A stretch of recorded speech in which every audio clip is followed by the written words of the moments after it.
Friends, welcome to the defence coach. अगर आप upcoming CDS exam देने वाले हैं तो ये वीडियो आपके लिए बहुत ही इंपॉर्टेंट होने वाला है, क्योंकि हम डिस्कस करने वाले हैं इंडियन पॉलिटी के बहुत ही इंपॉर्टेंट एमसीक्यूज़ जो कि कई बार सीडीएस एग्ज़ाम में पूछे भी जा चुके हैं और इनकी आगे भी रिपीट होने की पूरी प्रोबेबिलिटी है। तो अगर आप चाहते हैं कि आपका एक भी क्वेश्चन छूटे नहीं तो इस वीडियो को बिना स्किप किए हुए अंत तक ज़रूर देखें। तो चलिए शुरू करते हैं अपना फर्स्ट क्वेश्चन जल्दी से। Who among the following was the chairman of the drafting committee of the Indian Constitution? Indian constitution की जो ड्राफ्टिंग कमेटी थी उसका चेयरमैन कौन थे? तो उसके हमारे चेयरमैन थे डॉक्टर भीमराव अंबेडकर। अच्छा, जो आपकी ड्राफ्टिंग कमेटी थी वो आपकी 29 अगस्त 1947 में आपकी फॉर्म की गई थी, ठीक है, जिसके कि हमारे चेयरमैन कौन बने थे? डॉक्टर भीमराव अंबेडकर। और इनके हमारे जो एडवाइज़र थे, कॉन्स्टिट्यूशनल एडवाइज़र थे, ये भी एक इम्पॉर्टेंट क्वेश्चन है जो कि पूछ लिया जाता है कि एडवाइज़र कौन थे, तो वो थे आपके एक civil servant BN Rao. Okay, और ये जो ड्राफ्टिंग कमेटी आपकी बनी थी इसमें टोटल आपके 7 मेंबर्स को लिया गया था। How long did the Constituent Assembly take to finally pass the Constitution? Constituent assembly को कितना टाइम लगा था फाइनली कॉन्स्टिट्यूशन को पास करने में? तो ये आपका लगा था लगभग 2 ईयर्स। ये जो डेट्स हैं आपको याद रखनी है कि कितने दिन लगे थे। 2 years 11 months and 17 days. Okay, और आपकी जो कॉन्स्टिट्यूएंट असेंबली थी उसकी जो फर्स्ट मीटिंग हुई थी वो आपकी हुई थी December 9, 1946 में। तो तभी से ये जो आपके दिन हैं वो काउंट करे जाते हैं।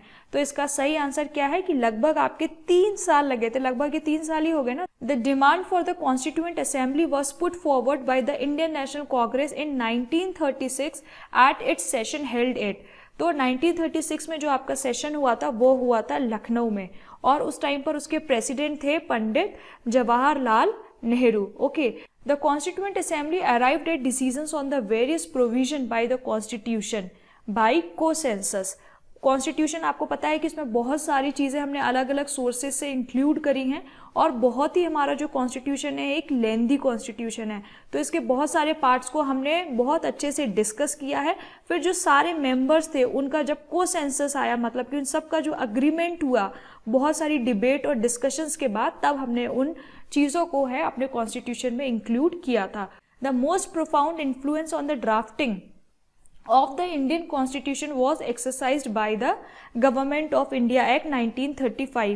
जैसे कि पता है ना, हमने बहुत सारे कॉन्स्टिट्यूशन से अलग अलग कंट्रीज से हमने अपने कॉन्स्टिट्यूशन को बनाया है, तो उसमें से बहुत एक इम्पॉर्टेंट रोल रहा है गवर्नमेंट ऑफ इंडिया एक्ट 1935 का, जिसमें से हमने मेजर पोर्शन है जो कि हमने लिया है। Match the following. आपको एक तरफ दे रखी है कमेटीज और एक तरफ उनके दे रखे हैं चेयरमैन, उनसे आपको मैच करना है। तो फर्स्ट है आपका ड्राफ्टिंग कमेटी, वेरी सिंपल, एक आपका हो जाएगा डॉक्टर भीमराव अंबेडकर, अभी हम डिस्कस कर ही चुके हैं, ठीक है। तो committee on fundamental and minority rights, इसके साथ में ट्राइबल एंड एक्सक्लूडेड एरियाज, वो भी इसी कमेटी का ही पार्ट था, तो उसके आपके रहे हैं चेयरमैन वल्लभ भाई पटेल। ओके, फिर एक हमारी आती है यूनियन कॉन्स्टिट्यूशन कमेटी। तो जो यूनियन कॉन्स्टिट्यूशन कमेटी थी उसके चेयरमैन थे पंडित जवाहरलाल नेहरू। इसके अलावा जो यूनियन पावर कमेटी थी और एक स्टेट्स कमेटी थी उसके भी हमारे जो चेयरमैन थे वो पंडित जवाहरलाल नेहरू थे। तो आपको ये तीनों कमेटीज याद रखनी है जिनके जवाहरलाल नेहरू चेयरमैन थे, constitution committee, power committee and states committee. इसके बाद हमारा आता है वर्किंग कमेटी, तो उसके हमारे चेयरमैन कौन थे? कन्हैयालाल मुंशी या फिर KM मुंशी। ओके, तो ये आपके इनके चेयरमैन थे। Which one of the following statement is correct? कौन सा स्टेटमेंट इसमें से करेक्ट है? तो आपका स्टेटमेंट करेक्ट है, the constituent assembly of India was elected by the provincial assemblies in the year 1946। Okay, तो हमें पता है कि हमारा जो कॉन्स्टिट्यूशन ऑफ इंडिया है उसे बनाने के लिए हमने क्या सिलेक्ट करी थी? अपनी कॉन्स्टिट्यूएंट असेंबली। अब इस कॉन्स्टिट्यूएंट असेंबली को कैसे सिलेक्ट किया गया था?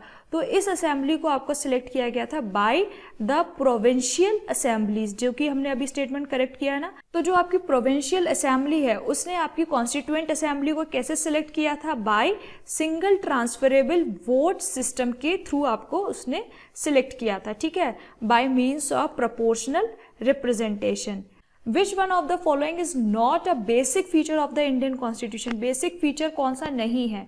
तो आपको पता है कि प्रेसिडेंशियल गवर्नमेंट, हमारे यहाँ गवर्नमेंट कैसी है? पार्लियामेंट्री गवर्नमेंट है, फेडरल सिस्टम भी है, और हमारी जो जुडिशरी है वो भी हमारी इंडिपेंडेंट है। तो इसलिए हमारा जो इसमें से कौन सा सिस्टम नहीं है? प्रेसिडेंशियल फॉर्म ऑफ गवर्नमेंट हमारे यहाँ नहीं है। विच of the following is a feature of the parliamentary form of government?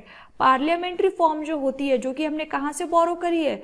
UK से बोरो करी है। वो जो है उसका क्या एक मेन फीचर है कि एग्जीक्यूटिव आपके रिस्पॉन्सिबल होते हैं, जुडिशरी को नो। एग्जीक्यूटिव जो होते हैं वो रिस्पॉन्सिबल होते हैं टू द लेजिस्लेचर। ओके, आपको पता है कि गवर्नमेंट हमारी जो भी काम करती है उसको एंड में जाके लोकसभा या राज्यसभा में जाके अपना आंसर्स देने पड़ते हैं। तो इसलिए आपका सही आंसर क्या है? Executive is responsible to the legislature. Match the following, यहाँ पर आपको कॉन्स्टिट्यूशन के प्रोविजंस दे रखे हैं और उनके जो सोर्सेज हैं उनसे आपको उनको मैच करना है। First, federation. फेडरेशन आपको पता है कि हमारा कहाँ से हमने लिया है स्ट्रॉन्ग फेडरेशन? हमने लिया है कनाडा से। पार्लियामेंट्री फॉर्म ऑफ गवर्नमेंट अभी हमने डिस्कस किया था, हमने कहाँ से लिया है? ब्रिटेन से। Directive principles of state policy वो हमने कहाँ से लिए हैं? आयरलैंड से। इसके बाद लिया है हमने फंडामेंटल राइट्स। तो फंडामेंटल राइट्स हमने कहाँ से लिए हैं? यूएसए से। तो कितने आंसर्स आपके करेक्ट आ रहे हैं अभी तक? उसको कैलकुलेट करिए और देखते चलिए, आप आगे भी उनके एक्सप्लेनेशंस को भी समझते चलिए। Which of the following features does the Indian constitution borrow from the Weimar constitution of Germany? Germany से हमने बोरो किया है जो हमारे प्रोविजंस है concerning the suspension of the fundamental right during national emergency. National emergency के दौरान हम बहुत सारे फंडामेंटल राइट्स को सस्पेंड कर देते हैं, ठीक है। तो वो हमने पार्ट जो लिया है वो लिया है जर्मनी से। और जो आपका आइडिया ऑफ फेडरेशन है विद अ स्ट्रॉन्ग सेंटर, वो हमने डिस्कस किया था, कहाँ से लिया है? कनाडा से। मेथड ऑफ प्रेसिडेंशियल इलेक्शंस, ये वाला पार्ट जो है वो हमने लिया है आयरलैंड से। आयरलैंड से एक और हमने इंपॉर्टेंट चीज़ ली है, वो है क्या? DPSP। और जो हमारी इमरजेंसी पावर्स हैं वो हमने ली है गवर्नमेंट ऑफ इंडिया एक्ट 1935 से।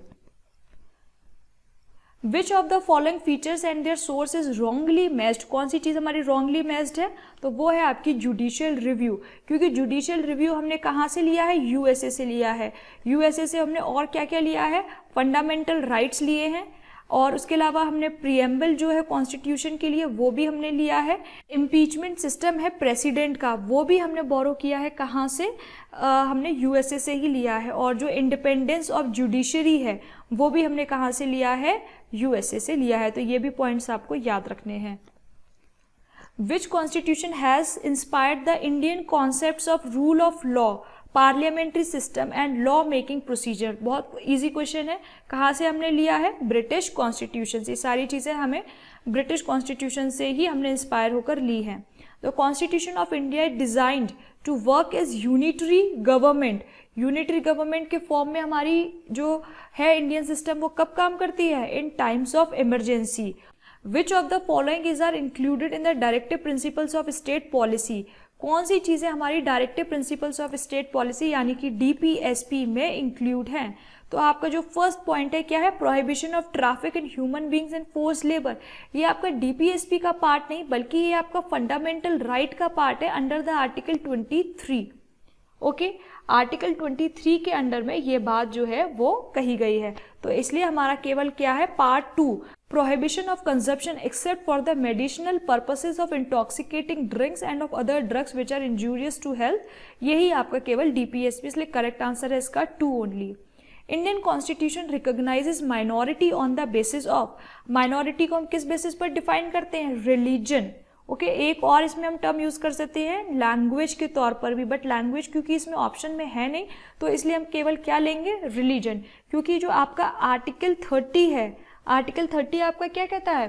ये आपके राइट टू माइनॉरिटीज को डिफाइन करता है to establish any educational institute. The fundamental right secure to the individual are, क्या है वो? Limited to the state action, state action के अगेंस्ट भी हैं वो फंडामेंटल राइट्स, अगेंस्ट प्राइवेट पर्सन्स के अगेंस्ट भी हैं। सपोज आर्टिकल जो 17 है अनटचेबिलिटी वाला, वो प्राइवेट पर्सन्स के अगेंस्ट भी है। Means to protect persons against the police action, अब पुलिस एक्शन के अगेंस्ट भी हैं। ऐसा नहीं कि पुलिस आपको कभी भी पकड़ के ले जा सकती है और बंद कर सकती है, नहीं। तो ये जो आपके तीनों स्टेटमेंट है वो आपके जो इंडिविजुअल है उसके फंडामेंटल राइट्स को सिक्योर करती है। Article 14 guarantees equality before law and equal protection of law. Equal protection of law किसको देती है? All persons living with in the territory of India. इसमें और आप नीचे वाले में कंफ्यूज हो सकते हैं, इसमें लिखा है ऑल इंडियन सिटीजन्स, ठीक है। ऐसा नहीं है कि जो भी आपके इंडियन सिटीजन इंडिया में रह रहे हैं सिर्फ उन्हीं को ही आपकी इक्वलिटी बिफोर लॉ है, बल्कि कोई भी पर्सन, चाहे वो फॉरेन कंट्री का भी हो, इंडिया का सिटीजन ना भी हो, लेकिन अगर वो टेरिटरी में है इंडिया की, तो भी उसको इक्वलिटी बिफोर लॉ दिया जाएगा, कानून के सामने वो भी बराबर है। Which schedule of the Constitution of India contains special provisions for the administration and control of scheduled areas in several states? तो जो scheduled area से related जो आपका schedule है वो कौन सा है? 5th schedule, जिसमें कि आपकी जो अलग अलग states हैं उनके जो scheduled areas हैं उनको define किया गया है। Okay. Untouchability is abolished and its practice is punishable according to the Article 17. Article 17 में ये कहा गया है कि जो आपकी अनटचेबिलिटी है वो अबॉलिश हो चुकी है और इसको कोई प्रैक्टिस नहीं कर सकता। Which one is not correctly match? कौन सा करेक्टली मैच नहीं है? Freedom of speech and expression include freedom of press, yes ये करेक्ट है, क्योंकि प्रेस भी में आप अपने ओपिनियन एक्सप्रेशन आप खुलकर दे सकते हैं।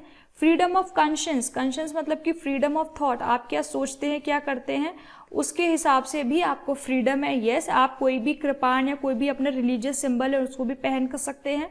Right to personal liberty include right to carry on any trade और बिजनेस, नो, तो ये ही हमारा यहाँ पर जो है वो गलत है, क्योंकि पर्सनल लिबर्टी में हम बात करते हैं कि it shall not be subject to arrest and detention except provided by the law. ऐसा नहीं है कि कोई भी आपको कभी भी पकड़कर ले जाए, इस तरीके की आपको पर्सनल लिबर्टी दे रखी है।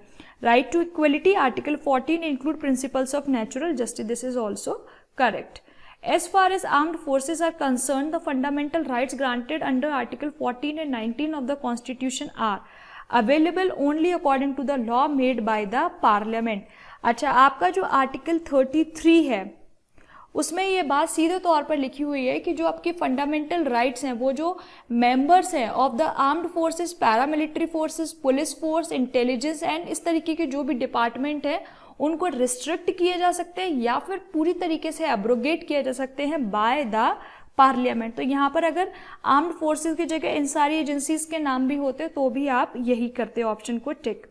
While a proclamation of emergency is in operation in the country, the state government can not legislate. अगर इमरजेंसी हमारी लगती है किस आर्टिकल के अंडर में लगती है? Under article 352।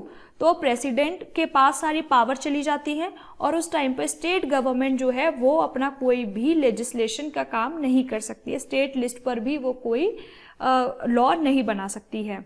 While a proclamation of emergency is in operation in the country under article 352, तो क्या होता है कि जो पार्लियामेंट है वो एम्पावर्ड है under article 250 to legislate with respect to any matter in the state list. State list के जितने भी टॉपिक्स हैं, जितने भी सब्जेक्ट्स हैं, उन पर क्या कर सकती है पार्लियामेंट? कोई भी लॉ बना सकती है अगर अंडर आर्टिकल 352 आपकी इमरजेंसी लगती है तो। Which is not A correct statement regarding financial emergency. तो सबको पता है कि फाइनेंशियल इमरजेंसी किस आर्टिकल के तहत लगती है? Under article 360। तो इसमें जो आपका प्रेसिडेंट है वो आपकी फाइनेंशियल इमरजेंसी लगा सकता है। ओके, कंट्री के पूरी कंट्री पर भी लगा सकता है या फिर किसी कंट्री के एक पार्ट पर भी लगा सकता है, जिसमें कि वो क्या है फॉलो कर सकता है certain canon of the financial property. State में ask to reserve the money bills for the consideration of the president. President can suspend the normal allocation of revenues and president can reduce the salaries of civil servant and not judges. वो कह रहे civil servants की तो काट सकते हैं but जजेस की नहीं, बट फाइनेंशियल इमरजेंसी के टाइम पर वो जजेस की जो सैलरी है उसको भी कट कर सकते हैं, फिर चाहे वो सुप्रीम कोर्ट का जज हो और या फिर हाई कोर्ट का जज ही क्यों ना हो, दोनों ही कट कर सकते हैं। इसलिए ये स्टेटमेंट आपका रॉन्ग है। Which article of Indian Constitution prescribes Hindi in Devanagari script as the official language of the Union?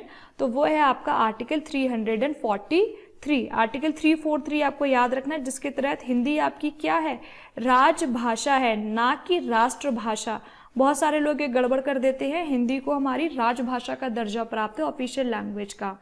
Which of the following articles of the Indian Constitution guarantees equal opportunities in public employment? Public employment में बराबर की भागीदारी देंगे सभी लोगों को, चाहे वो SC ST हो या फिर माइनॉरिटी हो।